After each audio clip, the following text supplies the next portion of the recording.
Oxford के Pentecost college की पुरानी दीवारों के भीतर, जहाँ केवल किताबों के पन्नों के पलटने की आवाज़ गूंजती थी, आज एक भयानक सन्नाटा पसरा हुआ था।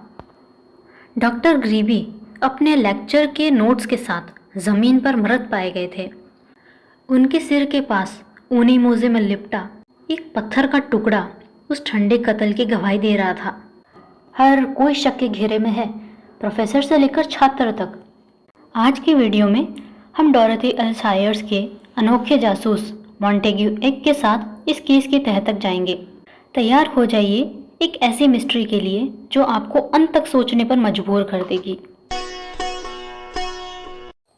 दफा हो जाओ यहाँ से, बेवकूफ़, फ्लैनल शर्ट पहने युवक ने कहा। तुम्हारी खबर सुनकर हम बहुत खुश हैं, लेकिन हमें तुम्हारे धार्मिक विचार नहीं चाहिए। और भगवान के लिए अंडर ग्रेजुएट के बारे में ऐसे बात करना बंद कर दो जैसे कोई बदतमीज़ व्यापारी कर रहा हो। यहाँ से चले जाओ। जिस व्यक्ति को संबोधित किया गया वह एक आम आदमी के गाउन में लिपटा हुआ मुहासों वाला युवक था। उसने थोड़ी सी आवाज़ निकाली, लेकिन डर के मारे मेज से पीछे हट गया। बेहद घिनौना कीड़ा, फ्लैनल्स पहने युवक ने अपने साथी से कहा। मेरे घर की सीढ़ियों पर भी है। शुक्र है मैं अगले सेमेस्टर कहीं और जा रहा हूँ। लगता है मास्टर साहब के बारे में जो कहा गया था वो सब सच है। बेचारे बूढ़े, मुझे बहुत अफसोस है कि मैंने उनका लेक्चर छोड़ दिया। क्या आपको और थोड़ी कॉफ़ी चाहिए? नहीं धन्यवाद रेडकोट, मुझे अभी निकलना होगा। दोपहर के भोजन का समय बहुत करीब आ रहा है। बगल वाली छोटी मेज़ पर बैठे श्री मॉन्टेग्यू एग ने अपना सिर ऊपर उठा लिया। अब वह माफ़ी मांगते हुए खांसते हुए रेडकोट नाम के उस युवक की ओर मुड़ा। माफ़ कीजिए महोदय, उसने कुछ संकोच के साथ कहा। मेरा इरादा आप लोगों की बातें सुनने का नहीं था, लेकिन क्या मैं एक प्रश्न पूछ सकता हूँ? रेडकोट के हाव भाव से उत्साहित होकर, जो आश्चर्यचकित होने के बावजूद स्पष्ट और मैत्रीपूर्ण थे, उसने आगे कहा। मैं एक कमर्शियल ट्रैवलर हूँ। मेरा नाम एग है, मॉन्टेग्यू एग। मैं पिकार्डली स्थित प्लेमेंट and rose wine and spirits का प्रतिनिधित्व करता हूँ। क्या मैं पूछ सकता हूँ कि अंडर ग्रेजुएट्स कहने में क्या गलत है? क्या यह शब्द किसी तरह से आपत्तिजनक है? मिस्टर रेडकोट के सुनहरे बालों की जड़ों तक उनका चेहरा शर्म से लाल हो गया। मुझे बहुत अफसोस है, उसने भोलेपन से कहा, और अचानक वह बेहद जवान दिखने लगा। मेरी यह बात करना सरासर बेवकूफ़ी थी, बिल्कुल बेवकूफ़ी। मुझे यकीन है इस बारे में। कोई बात नहीं, मॉन्टी ने कहा। मेरा मतलब कोई व्यक्तिगत बात कहना नहीं था, बस वह फ्लैथर्स नाम का आदमी मुझे बहुत परेशान करता है। उसे पता होना चाहिए कि अंडरग्रेजुएट शब्द का इस्तेमाल शहर के लोगों, पत्रकारों और विश्वविद्यालय के बाहर के लोगों के अलावा कोई नहीं करता। हमें क्या कहना चाहिए, स्नातकोत्तर? अंडरग्रेजुएट सही है। मैं आपका बहुत आभारी हूँ, मॉन्टी ने कहा। मैं हमेशा सीखने के लिए तैयार रहता हूँ। ऐसी चीज़ों में गलती करना आसान है, और जाहिर है इससे ग्राहक के मन में पूर्वाग्रह पैदा हो जाता है। सेल्समैन की हैंडबुक में इसके बारे में कोई मार्गदर्शन नहीं है। मुझे अपने लिए एक नोट बनाना होगा। देखते हैं ये कैसा रहेगा।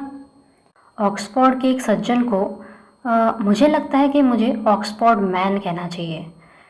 यह अभिव्यक्ति का अधिक तकनीकी रूप है। ओह हाँ, ऑक्सफोर्ड के किसी व्यक्ति को अंडरग्रेजुएट कहना आपको बाहरी और धूर्त घोषित करता है। यह याद रखना बहुत आसान है। लगता है आपको इस तरह की चीज़ों में रुचि है, रेडकोट ने मुस्कुराते हुए कहा। हाँ, मुझे लगता है शायद मैंने किया है, मॉन्टी ने थोड़ा गर्व से स्वीकार किया। क्या कैम्ब्रिज में भी यही बात लागू होगी? बिल्कुल, रेडकोट के साथी ने जवाब दिया। और आप यह भी कह सकते हैं कि विश्वविद्यालय को वर्सिटी कहना पुराना हो गया है। भले ही नर्सिटी जैसा ना लगे, तुकबंदी के लिए क्षमा चाहता हूँ। वर्सिटी शब्द में किसी तरह 90 के दशक की झलक मिलती है। एंग ने उत्साहित होकर कहा। जिस पोर्ट वाइन की मैं सिफारिश कर रहा हूँ वह भी बढ़िया है। फिर भी स्वाभाविक रूप से बिक्री के लिए बातचीत का तरीका आधुनिक और सलीकेदार होना चाहिए, लेकिन भद्दा नहीं। शराब और स्पिरिट के व्यापार में हम शिष्टाचार को ही अपना लक्ष्य बनाते हैं। आप दोनों सज्जनों की मदद के लिए मैं बहुत आभारी हूँ। यह ऑक्सफोर्ड की मेरी पहली यात्रा है। क्या आप मुझे बता सकते हैं कि पेंटेकोस्ट कॉलेज कहाँ है? मेरे पास वहाँ एक सज्जन के लिए परिचय पत्र है। पेंटेकोस्ट? रेड कोट ने कहा। अगर मैं तुम्हारी जगह होता तो शायद मैं वहाँ से शुरुआत न करता। मिस्टर एग ने शिष्टाचार के किसी अस्पष्ट नियम का अनुमान लगाते हुए कहा, क्यों नहीं? क्योंकि, रेड कोट ने आश्चर्यजनक रूप से उत्तर दिया, मुझे फ्लैथर्स से पता चला है कि किसी जनहितैषी ने अभी अभी मास्टर की हत्या कर दी है और इन परिस्थितियों में मुझे संदेह है कि कोषाध्यक्ष वाइन की खूबियों पर उचित ध्यान दे पाएगा। मास्टर की हत्या कर दी? श्री एग ने दोहराया। उसे सचमुच में एक ईंट के टुकड़े से मारा गया था। वो वुलवर्थ के मोजे में लिपटा हुआ था जब वह प्लेटो के एनालिटिक्स के उपयोग पर अपना प्रसिद्ध व्याख्यान देकर घर लौट रहा था। लिटरे ह्यूमैनियोरस का पूरा स्कूल स्वाभाविक रूप से संदेह के घेरे में होगा, लेकिन व्यक्तिगत रूप से मेरा मानना है कि फ्लैथर्स ने यह स्वयं किया है। आपने शायद उसे यह कहते हुए सुना होगा कि बुरे काम करने वालों को न्याय का सामना करना पड़ता है और हमें दक्षिणी व्याख्यान कक्षा में प्रार्थना और पश्चाताप के लिए एक सभा में आमंत्रित करते हुए सुना होगा। ऐसे लोग खतरनाक होते हैं। क्या पेंटेकोस्ट के गुरु एक दुष्ट थे? उन्होंने ईश्वरीय विज्ञान के अस्तित्व को नकारते हुए कई विद्वत्तापूर्ण रचनाएं लिखी है और मुझे कहना होगा कि मैं पूरे पेंटेकोस्ट समुदाय की तरह उन्हें हमेशा प्रकृति की सबसे बड़ी गलतियों में से एक मानता आया हूँ। फिर भी उनके घर के ठीक सामने उनकी हत्या करना मुझे उचित ना लगा। इससे परीक्षा देने वाले उम्मीदवार परेशान होंगे जिन्हें अगले सप्ताह परीक्षा देनी है, और इसका मतलब होगा खमेम बोल को रद्द करना। इसके अलावा पुलिस को बुलाया गया है और वे निश्चित रूप से मैदान में घास पर चलकर सीनियर कॉमन रूम को परेशान करेंगे। खैर, जो हो गया सो हो गया। चलिए अब किसी सुखद विषय पर बात करते हैं। मुझे पता चला है कि आपके पास बेचने के लिए कुछ पोर्ट वाइन है। दूसरी ओर मुझे हाल ही में कुछ शरारती लोगों के हाथों शौक का सामना करना पड़ा, जिन्होंने पिछली रात मेरे कमरे में घुसकर मेरी आखिरी दर्जन कॉकबॉन्ड 04 बोतलें अपने चमड़े के और निर्दयी थ्रोटल्स में उड़ेल दी। अगर आप मेरे साथ पेंटेकोस्ट में घूमने चलना चाहें श्री एग, और अपने साहित्य को साथ लाएं, तो कृपया चलें। हम व्यापार करने में सक्षम हो सकते हैं। मिस्टर एग ने रेड कोट का निमंत्रण स्वीकार करने पर अपनी प्रसन्नता व्यक्त की और जल्दी जल्दी ही अपने मार्गदर्शक के पीछे पीछे कॉर्न मार्केट में दौड़ने लगे। ब्रॉड स्ट्रीट के कोने पर दूसरा स्नातक छात्र उनसे अलग हो गया और वे जून के धूप में सोए हुए बेलियोल और ट्रिनिटी के पास से गुजरते हुए आगे बढ़े और थोड़ी देर में पेंटेकोस्टे के मुख्य द्वार पर पहुंच गए। जैसे ही उन्होंने ऐसा किया, एक छोटा बुजुर्ग व्यक्ति हल्के रंग का ओवरकोट पहने हुए और हाथ में एमए का गाउन लिए बॉडलियन पुस्तकालय की दिशा से कमजोर नज़र से सड़क पार करते हुए धीरे धीरे आ रहा था। एक गुजरती कार उसे कुचलने से बाल बाल बची, क्योंकि रेड कोट ने अपना लंबा हाथ बढ़ाकर उसे सुरक्षित रूप से फुटपाथ से गिरा दिया। सावधान रहो मिस्टर टेम्पल, रेड कोट ने कहा। अगले नंबर पर तुम्हारी हत्या की जाएगी। हत्या? श्री टेम्पल ने पलके झपकते हुए पूछा। ओह, आपका मतलब उस मोटर कार से है? लेकिन मैंने उसे आते हुए देखा था। मैंने उसे बिल्कुल स्पष्ट रूप से देखा था। जी हाँ, लेकिन अगला क्यों? क्या किसी और की भी हत्या हुई है? केवल पेंटेकोस्ट के स्वामी। रेड कोट ने श्री एग की बाह चुटकी लेते हुए कहा। मास्टर डॉक्टर ग्रीबी, ऐसा कहना असंभव है। हत्या? हे भगवान, बेचारे ग्रीबी, इससे मेरा पूरा दिन का काम बिगड़ जाएगा। उनकी नीली आंखें घूमी और उनमें एक अजीब डगमगाता हुआ भाव आ गया। न्याय धीमा है पर निश्चित है। हाँ हाँ प्रभु, और गिदोन की तलवार, लेकिन खून, वह हमेशा इतना विचलित करने वाले होते हैं, है ना? और फिर भी मैंने अपने हाथ धो लिए, आप जानते हैं। उन्होंने दोनों हाथ फैलाए और उन्हें हैरानी से देखा। ओह हाँ, बेचारे ग्रीबी ने अपने पापों की कीमत चुका दी है। मुझे आपसे भागना पड़ रहा है। इसके लिए क्षमा करें। मुझे पुलिस स्टेशन में बहुत ज़रूरी काम है। श्री रेडकोट ने मोंटी की बाह को फिर से चुटकी काटते हुए कहा। अगर आप हत्या के आरोप में खुद को पुलिस के हवाले करना चाहते हैं तो मिस्टर टेम्पल बहुत बेहतर होगा कि आप हमारे साथ चलें। पुलिस कहीं ना कहीं आसपास ही होगी। ओह, जी हाँ, बिल्कुल, वे है। आपका बहुत बहुत धन्यवाद। इससे मेरा काफ़ी समय बचेगा और मुझे एक महत्वपूर्ण अध्याय पूरा करना है। आज का दिन कितना सुंदर है ना श्रीमान? मुझे अफसोस है कि मैं आपका नाम नहीं जानता। या जानता हूँ, मैं तो बहुत भूलने लगा हूँ। रेडकोट ने उसका नाम लिया और अजीबोगरीब ढंग से इकट्ठा हुए तीनों लोग कॉलेज के मुख्य द्वार की ओर मुड़ गए। बड़ा द्वार बंद था। पिछले दरवाजे पर चौकीदार खड़ा था और उसके बगल में नीले रंग की वर्दी में एक विशालकाय व्यक्ति खड़ा था जिसने उनसे उनके नाम पूछे। पोर्टर द्वारा विधिवत पहचान किए जाने के बाद रेडकोट ने मॉन्टी और उसके पहचान पत्र प्रस्तुत किए। उन्होंने आगे कहा, और ये तो मिस्टर टेम्पल हैं, आप इन्हें जानते ही होंगे। ये आपके सुपरिटेंडेंट को ढूंढ रहे हैं। जी हाँ महोदय, पुलिसकर्मी ने उत्तर दिया। आप उन्हें मठ में पाएंगे, शायद अपने पुराने खेल में, उसने आगे कहा। तभी श्री टेम्पल की छोटी सी आकृति धूप से तपते मैदान में लड़खड़ाते हुए आगे बढ़ गई। ओह हाँ, रेडकोट ने कहा। वह पलक झपकते ही हरकत में आ गया। घर के इतने पास हत्या होना उस बूढ़े पक्षी के लिए काफ़ी रोमांचक रहा होगा। उसकी आखिरी हत्या कहाँ हुई थी?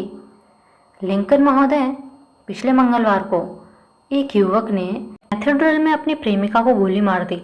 श्री टेम्पल अगले दिन दोपहर के भोजन से ठीक पहले थाने में थे और यह समझा रहे थे कि उन्होंने ऐसा इसलिए किया क्योंकि वह बेचारी लड़की स्कारलेट वुमेन थी।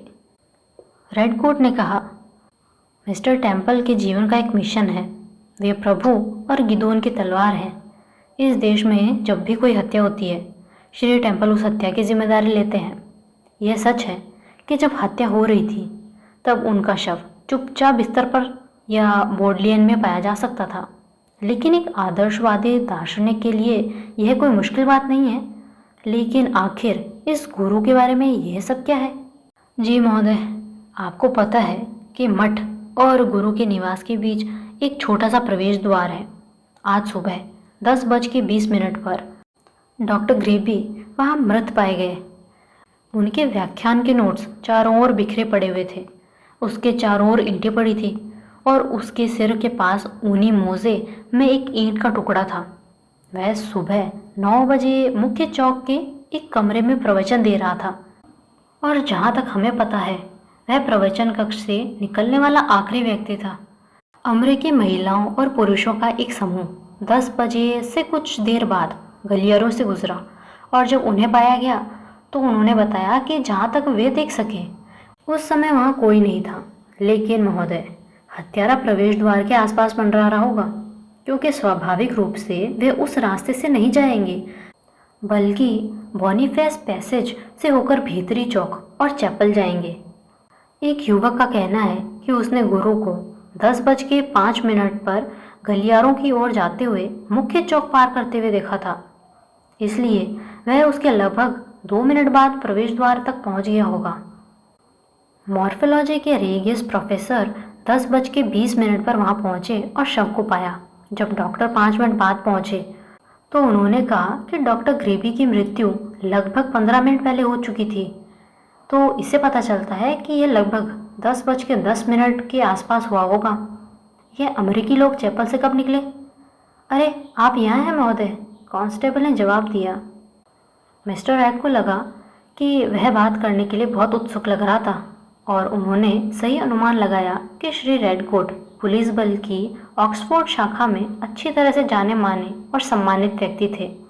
अगर वह दल मठ के रास्ते वापस आया होता तो शायद वे हमें कुछ बता पाते, लेकिन वे नहीं आए।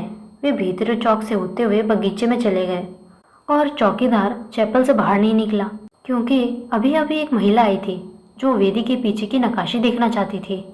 और क्या वह महिला भी मठ के गलियारों से होकर गुजरी थी? जी हाँ महोदय, और हम उसी को ढूंढना चाहते हैं, क्योंकि ऐसा लगता है कि वह हत्या से ठीक पहले ही मठ से गुजरी होगी। वह 10:15 में चैपल में आई थी, क्योंकि चर्च के सेवक को याद है कि उसके आने से कुछ मिनट बाद घंटी बजी थी और उसने कहा था कि उसकी आवाज़ कितनी मधुर है। आपने उस महिला को आते देखा था, है ना, मिस्टर डेप्स? मैंने एक महिला को देखा, चौकीदार ने जवाब दिया। लेकिन मैं तो कई महिलाओं को देखता हूँ। यह महिला करीब 10 बजे पॉडलियन में आई थी। बुजुर्ग महिला थी, पुराना ज़माने के कपड़े पहने हुए थे, स्कर्ट उसकी एड़ियों तक लटकी हुई थी और उसने एक ऐसी टोपी पहन रखी थी जो कौवे के घोंसले जैसी थी और पीछे की तरफ थोड़ी सी इलास्टिक लगी हुई थी। देखने में लग रहा था कि वह कोई महिला प्रोफेसर हो सकती है, कम से कम पहले की प्रोफेसर जैसी दिखती थी। और उसके सिर में कुछ झटके लग रहे थे, मतलब उसने अपना सिर थोड़ा सा झटका दिया। ऐसी सैकड़ों महिलाएं दिखती है। वे मठ में जाकर बैठ जाती हैं और फव्वारों और छोटे पक्षियों की आवाज़ सुनती है। लेकिन किसी लाश या हत्यारे को पहचानने की बात करें तो मेरा मानना है कि अगर वे उसे देखे भी तो उन्हें पता नहीं चलेगा। मैंने उस महिला को दोबारा नहीं देखा, इसलिए वह बगीचे से बाहर चली गई होगी। बहुत संभावना है, रेडकोट ने कहा। इंस्पेक्टर, क्या मैं और मिस्टर एग गलियारे से अंदर जा सकते हैं? क्योंकि मेरे कमरों तक जाने का यही एकमात्र रास्ता है, जब तक कि हम सेंट स्कॉलास्टिका गेट से घूमकर ना जाएं। सर, बाकी सभी दरवाजे बंद हैं। आप जाइए और सुपर से बात कीजिए, वह आपको अंदर जाने देंगे। आप उन्हें प्रोफेसर स्टेंस और डॉक्टर मॉयल के साथ मठ में पाएंगे। बॉडली का लाइब्रेरियन, उसका इससे क्या लेना देना है? उसका मानना है कि अगर वह महिला बॉडली की पाठक है तो वह उन्हें जानती होगी महोदय। ओह, मैं समझ गया। चलिए मिस्टर एग। रेड कोट मुख्य चौक से आगे बढ़ते हुए एक कोने पर बने हुए छोटे से अंधेरे रास्ते से गुजरे और मठ के ठंडे साए में प्रवेश किया। प्राचीन पत्थरों से बने मेहराबों से घिरी हरी घास दोपहर की तेज गर्मी में शांत और स्थिर लग रही थी। उनके कदमों की गूंज, छोटे फव्वारों की हल्की आवाज़ और चिड़ियों की धीमी चहचहाट के अलावा कोई और आवाज़ नहीं थी, क्योंकि वे फुटपाथ पर बारी बारी से धूप और छाया में चल रहे थे। मठ के उत्तरी किनारे के लगभग बीच में उन्हें एक और धुंधला छोटा सा ढका हुआ रास्ता मिला, जिसके प्रवेश द्वार पर एक पुलिस सार्जेंट घुटनों के बल बैठा था और बिजली की टॉर्च की मदद से ज़मीन की जांच कर रहा था। हेलो सार्जेंट, रेडकोट ने कहा। शर्लॉक होम्स वाला स्टंट कर रहे हो? हमें खून से सने हुए पैरों के निशान दिखाओ। खून नहीं मिला मिस्टर। अगर मिलता तो हमारा काम आसान हो जाता। पैरों के निशान भी नहीं है। बेचारे सज्जन को रेत की बोरियों से घेर कर मारा गया है और हमें लगता है कि हत्यारा यहाँ चढ़कर ही ऐसा कर पाया होगा, क्योंकि मृतक लंबा चौड़ा आदमी था और उसके सिर पर सीधा वार किया गया था। सार्जेंट ने जमीन से लगभग 4 फीट ऊपर एक छोटी सी जगह की ओर इशारा किया, जो किसी बंद खिड़की जैसी लग रही थी। ऐसा लगता है जैसे वह यहाँ डॉक्टर ग्रेवी के आने का इंतजार कर रहा था महोदय। वह अपने शिकार की आदतों से अच्छी तरह वाकिफ रहा होगा, मिस्टर एग ने सुझाव दिया। बिल्कुल नहीं, रेडकोट ने पलटकर जवाब दिया। उसे समय और स्थान जानने के लिए केवल व्याख्यान सूची देखनी थी।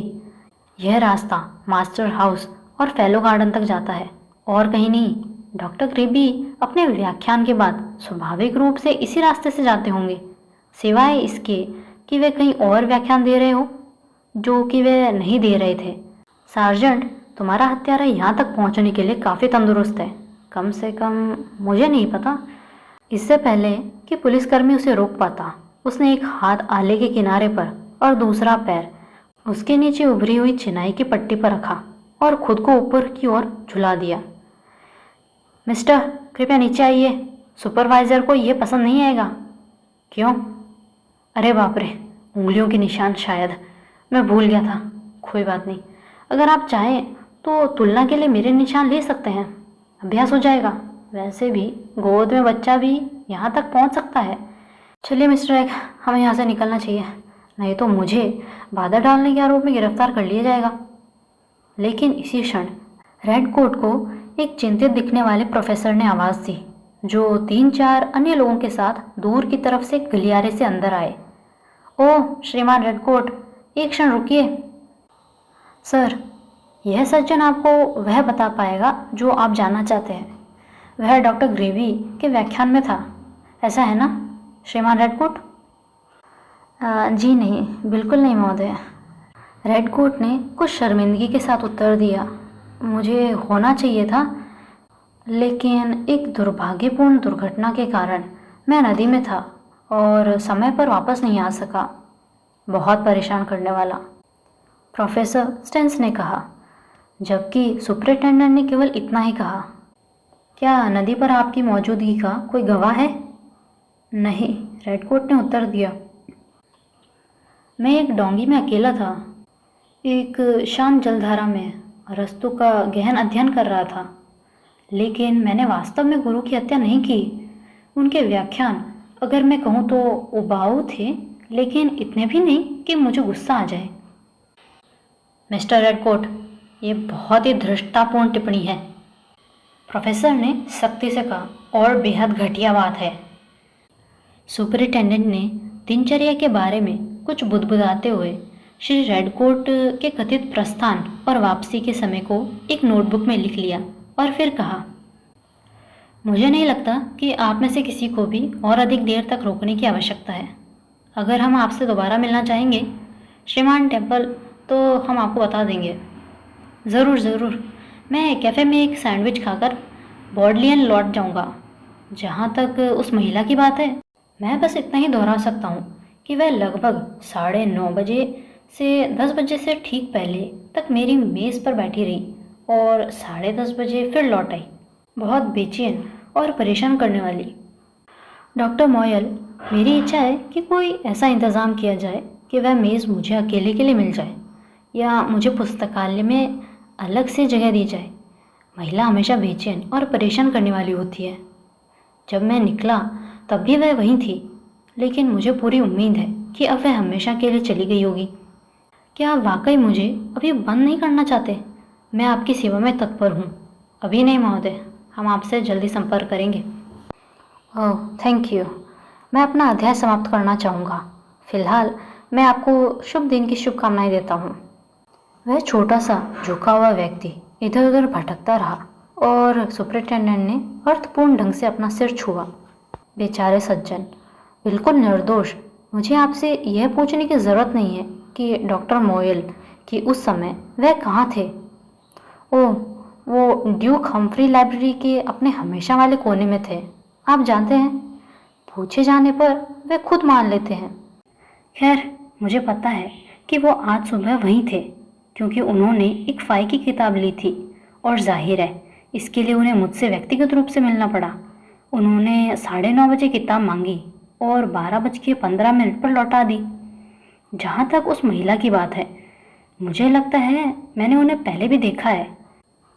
मुझे लगता है वो पढ़ी लिखी महिलाओं के पुराने समूह की है। अगर वो बाहर से पढ़ने आती है तो उनका नाम और पता मेरे पास कहीं ना कहीं होगा, लेकिन हो सकता है वो यूनिवर्सिटी के सदस्य हो। मुझे डर है कि मैं सबको देखकर पहचान नहीं सकता, लेकिन मैं पता करूँगा। दरअसल यह पूरी तरह संभव है कि वो अभी भी लाइब्रेरी में हो, और अगर नहीं तो फ्रैंकलिन को पता होगा कि वो कब आती हैं, अब कहाँ गई है और वह कौन है। मैं इस मामले में तुरंत जांच करूँगा। प्रोफेसर साहब, मुझे ये कहने की ज़रूरत नहीं है कि मैं इस दुखद घटना से कितना गहरा अफसोस व्यक्त करता हूँ। बेचारे ग्रीवी, शास्त्रीय विद्वता के लिए यह कितना बड़ा नुकसान है। इस समय रेडकोट ने श्री एग को धीरे से अपने साथ ले लिया। गलियारे में कुछ गज आगे जाकर वे एक और चौड़े रास्ते में मुड़े, जो उन्हें भीतरी चौक में ले आया, जिसके एक तरफ चैपल था, दूसरी तरफ पत्थर की 3 अंधेरी सीढ़ियाँ चढ़कर वे रेडकोट के कमरे में पहुँचे, जहाँ स्नातक छात्र ने अपने नए परिचित को एक आराम कुर्सी पर बैठा दिया और खिड़की के नीचे से बियर की कुछ बोतलें निकालकर उनसे घर जैसा महसूस करने का आग्रह किया। खैर, उन्होंने थोड़ी देर बाद कहा, ऑक्सफोर्ड की ज़िंदगी से तुम्हारा परिचय काफ़ी रोमांचक रहा है। एक हत्या और एक पागल। बेचारा टेम्पल हमारे सबसे खास लोगों में से एक है। सालों पहले यहाँ फैलो हुआ करता था। कुछ बवाल हुआ और वह कुछ समय के लिए गायब हो गया। फिर 10 साल बाद एकदम पागल होकर लौटा और होलीवेल में रहने लगा, और तब से बारी बारी से बॉर्डर और पुलिस स्टेशन के चक्कर लगाता रहता है। बढ़िया ग्रीक विद्वान भी है। एक बात को छोड़कर काफ़ी समझदार है। मुझे उम्मीद है कि मोयल को उसकी रहस्यमयी महिला मिल जाएगी। हालांकि यह माना बेवकूफ़ी है कि वह पुस्तकालय में आने वाले सभी लोगों पर नज़र रखते हैं। तुम्हें बस शांत से अंदर जाना है, जैसे कि वह जगह तुम्हारी ही हो, और अगर कोई तुम्हें टोके तो ज़ोर से नाराज़गी भरे लहजे में कहना कि तुम सालों से यहाँ पढ़ते आ रहे हो। अगर तुम गाउन उधार लेते हो तो वे तुम्हें टोकेंगे भी नहीं। क्या सचमुच ऐसा है? श्री यज्ञ ने कहा। अगर आप चाहें तो इसे साबित कर दीजिए। मेरा गाउन लीजिए, बॉर्डर तक जाइए, शोकेस के पास से सीधे अंदर जाइए और केवल पाठकों के लिए लिखे छोटे से दरवाजे से होते हुए ड्यूक हम्फ्री के पुस्तकालय में प्रवेश कीजिए। किताबें चुराने या जगह को आग लगाने के अलावा जो चाहे कीजिए। और अगर किसी ने आपको कुछ कहा तो मैं आपकी पसंद की 6 दर्जन चीज़ें मंगवा दूंगा। मिस्टर रैग ने इस प्रस्ताव को तुरंत स्वीकार कर लिया और कुछ ही क्षणों में विद्वतापूर्ण वस्त्र धारण करके इंग्लैंड के सबसे प्रसिद्ध पुस्तकालय की ओर जाने वाली सीढ़ियों पर चढ़ गए। हल्की सी कंपकपी के साथ उन्होंने झूलते हुए कांच के दरवाजे को धक्का देकर खोला और ज्ञान के ऐसे मंदिरों की विशिष्ट पहचान बन चुके पुराने चमड़े के पवित्र वातावरण में प्रवेश कर गए। अंदर जाते ही उनकी नज़र डॉक्टर मोयल और द्वारपाल पर गई। मिस्टर रैग, जो एक शोकेस में रखी एक अस्पष्ट पांडुलिपि को ध्यान से देख रहे थे, उन्हें उनकी बातें सुनने में कोई कठिनाई नहीं हुई, क्योंकि वाचनालयों के सभी आधिकारिक कर्मचारियों की तरह उन्होंने भी अपनी आवाज़ धीमी रखने की कोई परवाह नहीं की। मैं डॉक्टर मोयल को जानती हूँ। कहने का तात्पर्य यह है कि वह हाल ही में कई बार यहाँ आ चुकी है। वह आमतौर पे डॉक्टरेट की पोशाक पहनती है। मैंने उन्हें आज सुबह यहाँ देखा था, लेकिन मुझे पता ही नहीं चला कि वह कब चली गई।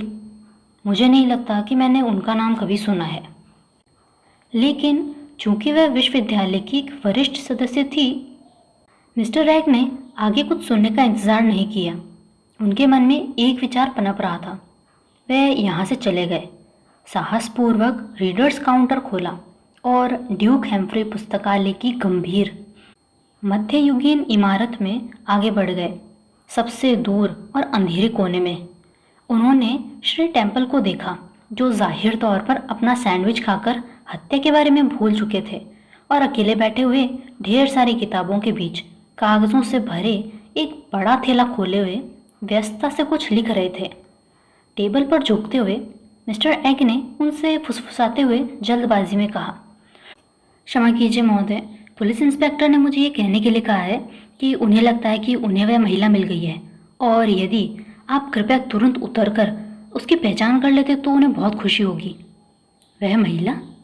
श्री टेम्पल ने अस्पष्ट रूप से ऊपर देखा। ओह जी हाँ, वह महिला, बिल्कुल तुरंत। यह सुविधाजनक नहीं है। क्या यह इतना ज़रूरी है? उन्होंने विशेष रूप से कहा था कि समय बर्बाद ना करें, मिस्टर एग ने कहा। मिस्टर टेम्पल ने कुछ बुदबुदाया, उठे, अपने कागजात समेटने या न समेटने को लेकर कुछ हिचकिचाते हुए दिखे और अंत में उन सभी को भरी हुई अटैची केस में ठूस दिया, जिसे उन्होंने बंद कर दिया।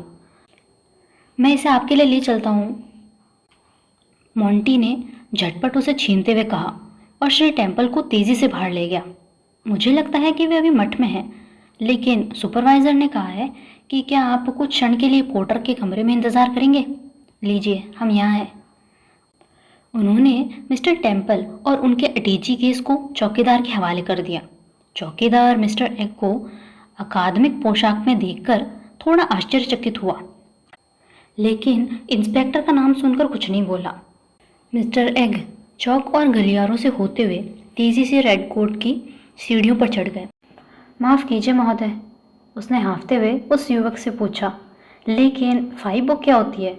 एक फाई पुस्तक, रेड कोट ने कुछ आश्चर्य के साथ उत्तर दिया। एक ऐसी पुस्तक है जिसे बॉडली के लाइब्रेरियन ने अभद्र प्रकृति का माना है और जिसे किसी दिवंगत हास्यकार द्वारा ग्रीक अक्षर फाई के तहत सूचीबद्ध किया गया है।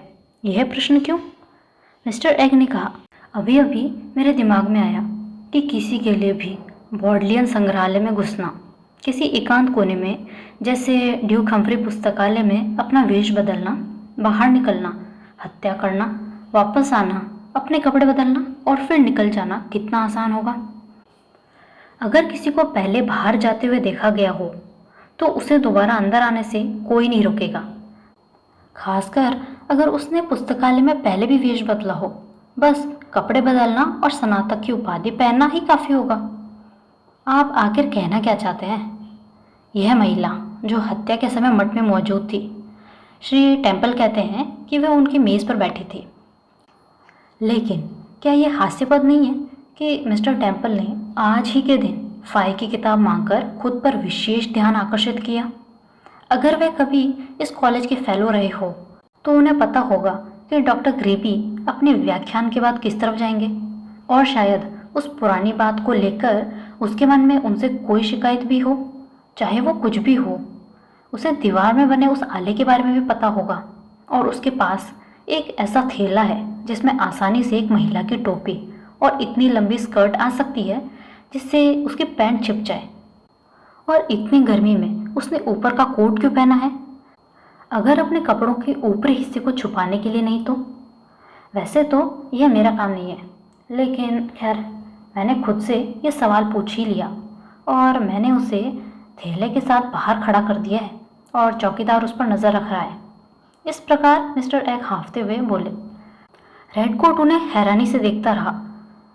मतलब मेरे प्यारे, तुम भी उतने ही पागल हो जितना वो है। अरे वो तो हमेशा कबूल करता रहा है, उसने ये कबूल किया, तुम सोच भी नहीं सकते। मिस्टर एग ने कहा, मुझे लगता है मैं गलत हूँ, लेकिन क्या वो कहानी नहीं है जिसमें एक आदमी इतनी बार भेड़िया चिल्लाता रहा कि जब सचमुच भेड़िया आया तो किसी ने उस पर विश्वास नहीं किया। सेल्समैन की हैंडबुक में यह कहावत है जिसकी मैं हमेशा बहुत प्रशंसा करता हूँ। उसमें लिखा है, विवेक एक विक्रेता की कला में महत्वपूर्ण भूमिका निभाता है, क्योंकि जिन सच्चाइयों पर कोई विश्वास नहीं कर सकता वह धोखा देने के लिए ही बनी होती है। मुझे लगता है यह काफ़ी सूक्ष्म है ना? जैसे जैसे शाम की छाया कॉलेज के अहाते में लंबी होती गई, झूठ की परतें भी हटने लगी। जहाँ पुलिस उलझी थी वहीं मॉन्टेग्यू एग ने अपने सेल्समैन हैंडबुक के सिद्धांतों और साधारण समझ से कातिल का मुखौटा उतार दिया। न्याय तो हो गया, लेकिन पेंटेकोस्ट की उन शांत दीवारों ने आज यह सीख लिया था कि ज्ञान और विद्वता के पीछे भी ईर्ष्या और प्रतिशोध के काले साए पनप सकते हैं। ऑक्सफोर्ड की उस हवा में अब केवल ज्ञान की महक नहीं, बल्कि सुलझ चुके एक रहस्य की गूंज भी शामिल थी।